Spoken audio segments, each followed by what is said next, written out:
Good evening and welcome to another edition of HGP Sport for today. I'm JADON Samuels. Thanks for joining us. We begin the cast this evening with some cricket news. After almost being knocked out of the league this year, Barbados Tridents are now within touching distance of their first final since 2015. The Tridents beat Trinbago Knight Riders by 7 wickets and 2 balls to spare on Wednesday. The details in this report. As the CPL approaches its elimination stage, the Barbados Tridents are now back in the mix, finding themselves at second place after nearly being knocked out of the tournament. Batting first, Knight Riders was not able to get past Hayden Walsh Jr. and ended up at 134, much to the delight of the Tridents, who got to their target in 19.5 overs.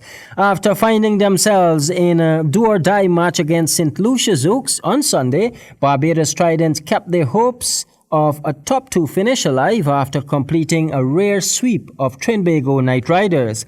Back-to-back wins over the Zokes and the Knight Riders vaulted Tridents from 5th into 2nd place on 10 points, holding a net run rate edge over St. Kitts and Nevis Patriots. Scores again: Knight Riders 134, in reply, Tridents 135 in 19.5 overs. On Friday, it will be the clash of all clashes, the Guyana Amazon Warriors taking on the Knight Riders at Providence. JADON Samuels, HGP Sport.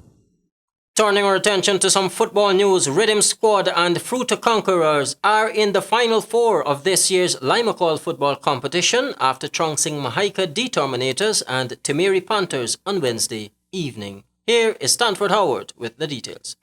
The Ministry of Education ground came alive once more in the second set of quarter-final football action.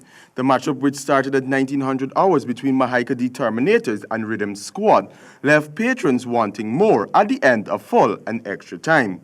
It was Kevin Gordon of Rhythm Squad who got things going in the 12th minute, but Mahaika's Ian Abel retaliated in the 23rd minute with one to level the score to end the first half. The second half saw both teams not having the answer or attack to penetrate each other's goal, which ultimately led the game to a penalty shootout, in which Rhythm Squad showcased the better footwork and goalkeeping skills to take a 7-6 in penalties over Mahaika. In the final match of the quarterfinals, Fruta Conquerors battled Timeri Panthers for top honors of being in the final 4. Nevertheless, the night belonged to Conquerors from first whistle, with Nicholas MacArthur, who took just 5 minutes to peer through the defense of Timeri to put his side 1 up. MacArthur then came back in the 11th minute to score his second goal for the evening, giving his side a 2-0 advantage going into the second half. With the resumption of the second half, Timeri tried to fight their way back, but Conquerors kept them at bay while sneaking through their defense one more time in the 75th minute by Ryan Hackett. Junior Adams consolidated a goal late in the 90th minute for Timeri, as Fruta Conquerors marched into the semi-finals with a 3-1 win over Timeri Panthers. The semi-finals are set for Saturday, the 5th of October. At 1900 hours, Rhythm Squad will take on Fruta Conquerors, and at 2100 hours, Pele will take on Santos. For HGP Sport, I am Stanford Howard. More football news. The Guyana Football Federation visits the Essequibo coast as moves are being made to promote football in the region. The details in this story. President of the Guyana Football Federation, Wayne Ford, conducted an official visit to the Essequibo Pomeroon Football Association during last week, where he conducted some key activities to promote football development in the region. Among the highlights of his visit was the kickoff of the first Floodlights football tournament at the Queenstown Football Ground, which was recently lit by the Regional Democratic Council in partnership with the club. The tournament was played between Queenstown Football Club and Mainstay. It is expected that more night games will be hosted at that venue in the near future. Ford also paid a courtesy call on the Regional Executive Officer, Dennis Jaikaran, to discuss football development within the region and explored the potential for future collaboration. The REO subsequently identified a field in Henrietta Scheme, which will be leased to the GFF and developed as an exclusive football venue. The office of the Essequibo Pomeroon Football Association will be located at this venue as well. Ford also met with business leaders within the region and discussed several opportunities for partnership with the Essequibo Pomeroon Football Association. JADON Samuels, HGP Sport. Still in cricket news, England's World Cup winning captain Ian Morgan, West Indies batsman Christopher Gale and Australia's Steve Smith have made themselves available for the 100-ball player draft on October 20. The inaugural 100-ball competition, which is comprised of 8 England city-based teams, takes place July 17 through August 16 next year. The main draft will be held later this month, and among the other international cricketers to have made themselves available for the competition are Shakib Al Hassan, Tom Curran, Kyron Pollard, Jason Roy, and Kane Williamson. Players are able to set a reserve price for their services, with each team having 2 spaces in their squad in each of the following pay brackets, ranging from £125 to £30,000. Miguel Cummins quits West Indies to sign call-back deal with Middlesex. Samuel Gillis tells us more. West Indian fast bowler Miguel Cummins has signed a 3-year call-back deal with Middlesex, ruling him out of contention for his country. Cummins has played 14 Tests and 11 ODIs, with his most recent West Indies appearance coming in the Antigua Test against India in August. The 29-year-old had a brief spell as an overseas player with Middlesex last month.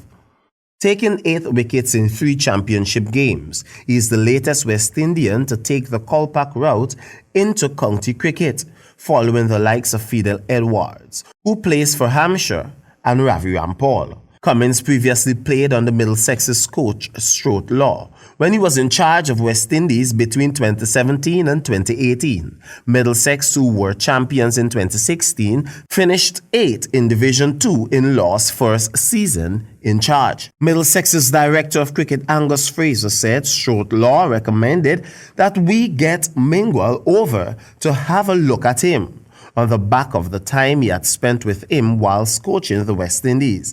I was immediately impressed by him. Middlesex will be looking for a new captain next season after David Mallon announced that he was stepping down after 2 years in the role. For HGP Sport, I am Samuel Gillis. And finally, in sport this evening, the best of Guyana's golfers will try to put their way to the top of the podium over in Suriname this weekend. The details in this Stanford Howard report. Golf rivalry between the border countries Guyana and Suriname will be at peak this weekend as top golfers from Guyana land on friendly Suriname soil to participate in the country's annual Republic Bank International Invitational Golf Tournament on Friday the 4th to Sunday the 6th of October. Defending Suriname Open Ladies Champion and former Guyana Open Champion 2016, Dr. Joanne Dio intends to repeat her win, while former Guyana Open Ladies Champion 2015 and historic winner of the Suriname Ladies A Flight of 2016, Chanella London, and first-time contestant in the Suriname Open, rookie Eureka Giddings, also having their mind bent on winning in their flights. The men's category will feature 9-time Guyana Open champion Avinash Prasad, 1-time Guyana Open champion Avinash Kishore, along with Rakesh Hari. Lekram Ramsadar, George Bulkan, Robert Bulkan, Pope Emmanuel London, head of Anson McCall Troy Kadagan, and Loziknan Golf President Halim Hussein. Guyana performed credibly in 2018 when a team of 22 players represented the country and captured more than 50% of the prizes. Several of the regular representatives of Guyana, such as Patrick Prasad, Brian Hackett, Brigadal Hari, and Kailan Tawari, are unavailable for the Suriname tournament this year, but are keeping in form for the massive Guyana Open tournament set for October 26th to 27th. The Suriname tournament is to tee off for major golf tournaments for 2019 in the CARICOM region, an annual invitational tournament in Guyana, Jamaica, Trinidad, and Barbados will follow in rapid order. President Hussein expects the Guyana golfer will not only perform well in Suriname, but will also claim titles in the other territories. For HGP Sport, I am Stanford Howard. That concludes our cast for this evening. I'm Jadon Samuels, reminding you, as always, say yes to life, yes to sport, and no to drugs. Good night.